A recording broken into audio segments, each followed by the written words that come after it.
bolalarning ovozda sezilarli o'zgarishi paydo bo'lishi. Nima bo'ladi o'sha paytda? Bo'g'ilib qolishi mumkin. Yetilgan. Bo'yalgan, dumaloq, tayoqcha.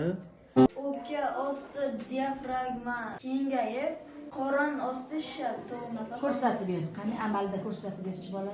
Qo'lingni tushir bittasini. Bu yoqqa qara. Barakalla.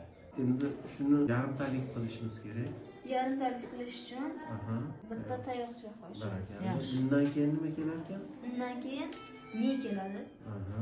Nima bo'ladi endi bizga chorak kerak. Chorak Yarimtadan keyin chorak keladi, to'g'rimi? Chorak qilish uchun ichi bo'yalgan bitta tayoqchasi bor. Yaxshi. Barakalla. Bo'ladi.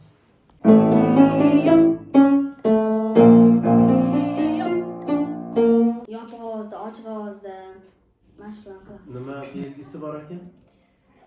Fadiz Yumshoqlik. Bismillah.